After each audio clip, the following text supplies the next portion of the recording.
Hello, ఎప్పుడైనా ఆలోచించారా? ఒక మామూలు రాయి కానీ లేదా ఒక నది కానీ అసలు వనరుగా అంటే రిసోర్స్గా ఎలా మారుతుంది అని? దానికి ఒకటే ఆన్సర్: మనుషులు.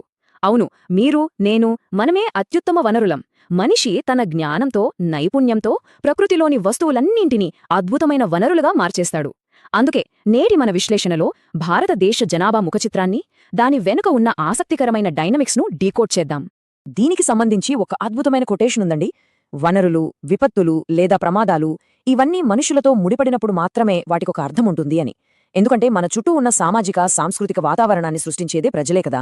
కాబట్టి ఏ సమాజాన్నైనా లోతుగా స్టడీ చేయాలంటే ముందుగా మనం అక్కడి జనాభా గురించి తెలుసుకోవడం చాలా ముఖ్యం. సో ఈనాటి మన విశ్లేషణలో మనం ప్రధానంగా 3 అంశాలు చూడబోతున్నాం. మొదటిది, అసలు జనాభా పరిమాణమెంత, అది ఎలా విస్తరించి ఉంది. రెండవది, ఈ జనాభా పెరుగుదల వెనుక ఉన్న డైనమిక్స్ ఏంటి. ఇక మూడవది, వారి లక్షణాలు మరియు వయోనిర్మాణం. లేట్ చేయకుండా ఒక్కొక్కటి డీటెయిల్డ్గా చూద్దాం. ముందుగా జనాభా పరిమాణం, అలాగే వాళ్లు దేశంలో ఎలా విస్తరించి ఉన్నారు అనే దాని గురించి ఒక మ్యాక్రో వ్యూ అంటే స్థూల దృష్టితో చూద్దాం. ఒకసారి ఈ నంబర్ చూడండి. 1028 మిలియన్స్ అంటే 100 కోట్లకు పైగానే 2001 సెన్సస్ డేటా ప్రకారం మన దేశ జనాభా ఇది. ఇక్కడ అత్యంత ఆశ్చర్యపరిచే విషయం ఏంటో తెలుసా? ప్రపంచం మొత్తంలో మనకున్న భూభాగం కేవలం 2.4% మాత్రమే. కాని అదే ప్రపంచ జనాభాలో మన వాటా ఏకంగా 16.7%. ఒకసారి ఊహించుకోండి, ఆ చిన్న స్థలంలో ఇంత భారీ జనాభా అంటే మనపై ఎంతటి ప్రెషర్ ఉంటుందో కదా. అయితే ఈ 100 కోట్లకు పైగా ఉన్న జనాభా అంతా దేశమంతటా ఈక్వల్గా ఉన్నారా అంటే అస్సలు లేదు. ఆ డిఫరెన్స్ ఎలా ఉందో చెప్పడానికి ఈ స్టాట్స్ చూడండి. దేశంలోనే అత్యధిక జనాభా ఉన్న ఉత్తరప్రదేశ్లో ఏకంగా 166 మిలియన్ల మంది ఉంటే, దానికి పూర్తి భిన్నంగా సిక్కిం రాష్ట్రంలో కేవలం 5 లక్షల మంది మాత్రమే ఉన్నారు. దీన్ని బట్టి చూస్తే భౌగోళిక పంపిణీలో ఎంత విపరీతమైన వైరుధ్యముందో మనకు క్లియర్గా అర్థమవుతోంది. మరి ఈ భౌగోళిక పంపిణీని ఖచ్చితంగా కొలవడానికి మనం ఒక అకాడమిక్ టర్మ్ గురించి తెలుసుకోవాలి. అదే జనసాంద్రత లేదా పాపులేషన్ డెన్సిటీ.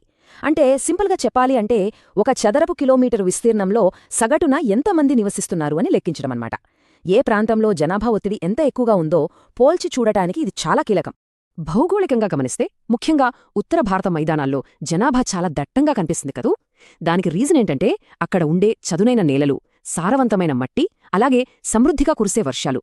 ఇవన్నీ వ్యవసాయానికే కాదు, మనుషులు అక్కడ ఎక్కువ సంఖ్యను స్థిరపడటానికి చాలా అనుకూలంగా ఉంటాయి. ఇప్పుడొకసారి ఈ నెంబర్స్ చూస్తే ఆ తేడా ఏంటో ఇంకా బాగా తెలుస్తుంది. మన జాతీయ సగటు జనసాంద్రత చదరపు కిలోమీటర్కి 324 అయితే, తూర్పునున్న పశ్చిమ బెంగాల్లో అది ఏకంగా 904. అదే టైంలో ఎత్తైన పర్వతాలుండే అరుణాచల్ ప్రదేశ్లో చూస్తే అది కేవలం 13 మాత్రమే. అంటే వాతావరణం, భౌగోళిక పరిస్థితులు ప్రతికూలంగా ఉంటే అక్కడ జనాలు ఉండటానికి అంతగా ఆసక్తి చూపించరని ఈ అంకెలు చాలా స్పష్టంగా చెప్తున్నాయి. ఇక ఇప్పుడు మన విశ్లేషణలో రెండవ భాగానికి వెళ్దాం. జనాభా పెరుగుదల వెనుక ఉన్న కంటికి కనిపించని ఆ శక్తులు, ఆ డైనమిక్స్ ఏంటో తెలుసుకుందాం. ఒక్కసారి మనం వెనక్కి తిరిగి చూస్తే 1951లో మన జనాభా 361 మిలియన్లు. అది కాస్త 1981 నాటికి 683 మిలియన్లకు, ఇక 2001కొచ్చేసరికి ఏకంగా 1028 మిలియన్లకు చేరుకుంది. ఇక్కడొక ఇంట్రెస్టింగ్ పాయింట్ ఉందండి. 1981 తర్వాత యాక్చువల్గా జనాభా పెరిగే వేగం తగ్గడం స్టార్ట్ అయింది. అవును, గ్రోత్ రేట్ తగ్గింది. కానీ మన బేస్ నంబరే చాలా పెద్దది కావడం వల్ల ప్రతి 10 ఏళ్లకు అదనంగా యాడ్ అవుతున్న కొత్త జనాభా సంఖ్య మాత్రం ఎప్పటికీ భారీగానే ఉంటుంది. మరి ఈ స్థాయి జనాభా విస్ఫోటనానికి అసలు రీజన్ ఏంటి? సింపుల్. ఒక పక్క మెరుగైన వైద్య సదుపాయాల వల్ల మరణాల రేటు అమాంతం తగ్గిపోయింది. కానీ అదే సమయంలో జననాల రేటు మాత్రం దశాబ్దాల పాటు అలానే గరిష్ట స్థాయిలోనే ఉండిపోయింది. పుట్టేవాళ్లు ఎక్కువ, చనిపోయేవాళ్లు తక్కువ. ఈ గ్యాప్ వల్లే మన జనాభా ఈ రేంజ్లో పెరిగిపోయింది. కేవలం జననాలు, మరణాలే కాదు, జనాభాలో వచ్చే మార్పుల్ని డిసైడ్ చేసే మూడో ఫ్యాక్టర్ ఇంకోటి. అదే వలసలు లేదా మైగ్రేషన్. అంటే జనాలు ఒక చోట్నుంచి ఇంకో చోటికి వెళ్లటం. దేశం లోపల జరిగే అంతర్గత వలసల వల్ల దేశం మొత్తం జనాభా నంబర్ మారకపోవచ్చు, కానీ ఏ ప్రాంతంలో ఎంతమంది ఉంటున్నారు అనే డిస్ట్రిబ్యూషన్ని మాత్రం ఈ మైగ్రేషన్ పూర్తిగా మార్చేస్తోంది. అయితే అసలు పల్లెటూళ్ల నుంచి జనాలు సిటీల వైపు ఎందుకు క్యూ కడతారు? ఇక్కడ 2 ఫోర్సెస్ పనిచేస్తాయి. గ్రామీణ ప్రాంతాల్లో ఉండే పేదరికం, నిరుద్యోగం లాంటివి జనాల్ని ఊర వదిలి వెళ్లేలా నెట్టేస్తాయి. వీటినే మనం పుష్ ఫ్యాక్టర్స్ అంటాం. అదే టైంలో సిటీల్లో ఉండే మంచి ఉద్యోగ అవకాశాలు, బెటర్ లైఫ్ స్టైల్ జనాల్ని వాళ్లవైపు లాక్కుంటాయి. ఇవే పుల్ ఫ్యాక్టర్స్.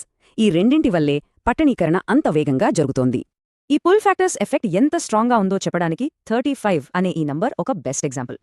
2001 నాటికి 10 లక్షలకు పైగా జనాభా ఉన్న మిలియన్ ప్లస్ సిటీల సంఖ్య మన దేశంలో 35కి చేరింది. అంటే గ్రామాల నుంచి పట్టణాలకు జనాలు ఏ స్థాయిలో తరలి వెళ్తున్నారో దీన్ని బట్టి మనం ఇట్టే అర్థం చేసుకోవచ్చు. ఇక చివరిగా మన థర్డ్ టాపిక్లోకొచ్చేద్దాం. ఇప్పుడు కొంచెం మైక్రో లెవెల్లోకి వెళ్లి మన జనాభా తాలూకు లక్షణాలు, ముఖ్యంగా వారి వయో నిర్మాణం అంటే ఏజ్ స్ట్రక్చర్ గురించి విశ్లేషిద్దాం. సాధారణంగా ఏ దేశ జనాభానైనా వయస్సును బట్టి 3 గ్రూపులుగా విడదీస్తారు. 15 లోపు వాళ్లను పిల్లలుగా, 15 నుంచి 59 మధ్య ఉన్న వాళ్లను వయోజనులు లేదా అడల్ట్స్గా, 59 దాటిన వాళ్లను వృద్ధులుగా వర్గీకరిస్తారు. ఈ ఏజ్ స్ట్రక్చర్ ఎందుకు అంత ఇంపార్టెంట్ అంటారా? ఎందుకంటే ఒక వ్యక్తి వయస్సే వాళ్ల అవసరాలేంటి, వాళ్ల ఆరోగ్యమెలా ఉంటుంది, వాళ్లు ఎకనామికల్గా దేశానికి ఎంత ఉపయోగపడతారు అనే విషయాలను నేరుగా డిసైడ్ చేస్తుంది. మన దేశ ఏజ్ డేటాను ఒకసారి విశ్లేషిస్తే జనాభాలో అత్యధికంగా 58.7% మంది అడల్ట్స్ విభాగంలో ఉన్నారు. అంటే ఇది నేరుగా కష్టపడి పనిచేసే వయసున్న వర్కింగ్ పాపులేషన్. ఇక ఆ తర్వాత 34.4% మంది పిల్లలుంటే 6.9% మంది వృద్ధులున్నారు. ఇందాక మనం చెప్పుకున్న ఆ వర్గీకరణ అసలు ఎందుకు అంత కీలకమంటే, పిల్లలు మరియు వృద్ధులు వీళ్ళిద్దరూ ఫినాన్షియల్గా ఏమీ ఉత్పాదకత చేయలేరు. కాబట్టి వాళ్లను మనం ఆధారపడే జనాభా లేదా డిపెండెంట్ పాపులేషన్ అంటాం. వాళ్లకు తిండి, బట్టలు, మెడికల్ కేర్ అన్నీ సమకూర్చాల్సిన బాధ్యత ఉత్పాదక వర్గమైన అడల్ట్స్ మీదే ఉంటుంది. అందుకే ఈ 2 వర్గాల మధ్య ఉన్న బ్యాలెన్స్ దేశ ఆర్థిక వ్యవస్థకి చాలా చాలా ముఖ్యం.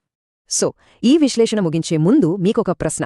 చైనాను కూడా దాటేసి ప్రపంచంలోనే అత్యధిక జనాభా ఉన్న దేశంగా మనం ముందుకు వెళ్తున్నాం కదా. మరి ఇంత భారీ సంఖ్యలో ఉన్న ఈ యువ మానవ వనరుల శక్తి భవిష్యత్తులో ప్రపంచాన్ని ఎలా శాసించబోతోంది? ఈ అపారమైన యువ జనాభాను మనం నిజంగానే ఒక సుస్థిరమైన, శక్తివంతమైన వనరుగా మలుచుకోగలమా? ఈ ప్రశ్నతో ఆలోచించండి. జనాభా వెనుకున్న డైనమిక్స్ని అర్థం చేసుకోవడానికి ఈ సెషన్ మీకు బాగా హెల్ప్ అయ్యిందని